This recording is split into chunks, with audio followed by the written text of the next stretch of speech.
and I saw him, death with his mighty sting, exhaling in every breath the plight he brings. To the grave he gave victory, triumphing over life. With the fear of endless sleep, endlessly we hide from our mortality. Mortally wounded from birth, we lie to ourselves from infancy, infinitely investing time in a life that will inevitably be taken by this incredible creature that now stands before me, death. He manifests himself on ordinary days. His 6-foot stomach growls with hunger pains. For his meal he cannot wait, so we are forced to taste him even before the grave. We are all dying. There is no other way. I see him in Haitian and Japanese earthquakes. He's hating the escapees of his cruel wakes.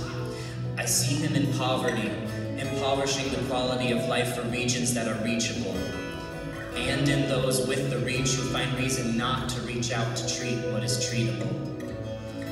I see him in disease, taking life out of uninfected yet affected families.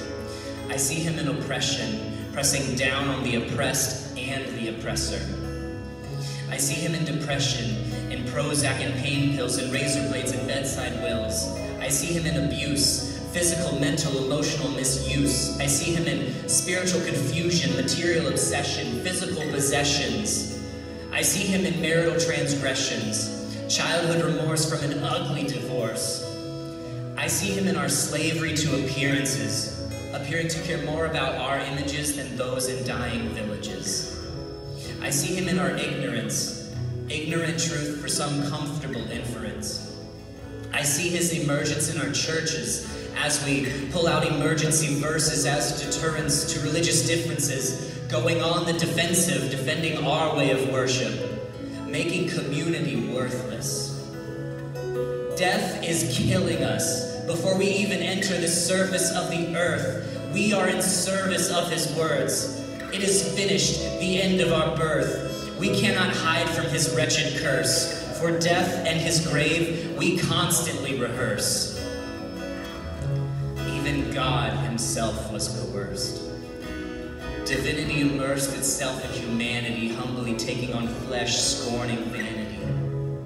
The world saw his way of life as insanity, insisting he cease speaking of this radical Christianity. But man found him guilty, accusing God of blasphemy, performing the ultimate usurpation by slaying Christ on Calvary.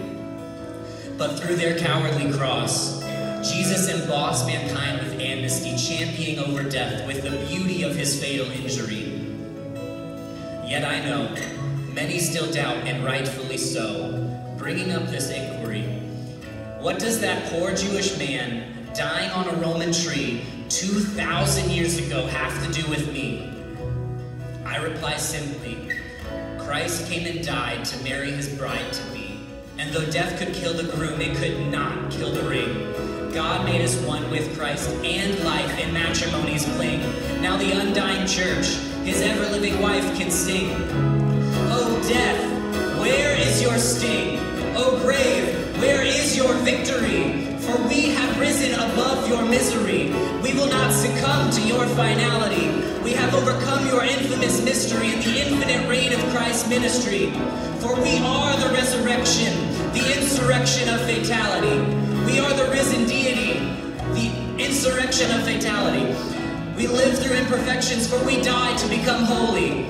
We cannot be contained by the mouth of the grave. We are the willing slaves for the one who rose from that garden cave. We passed through death to new birth. We gave the grave to the earth. And today we claim the cross's worth, the body of his rising. We are the risen church.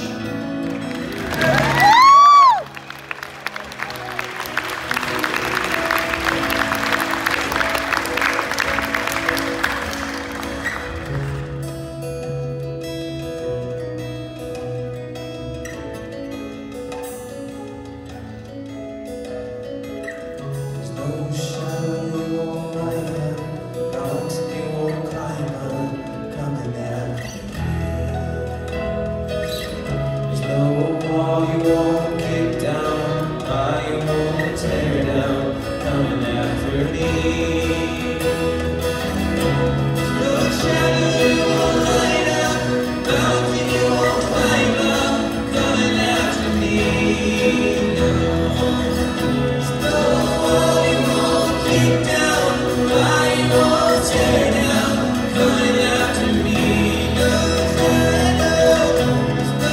journey.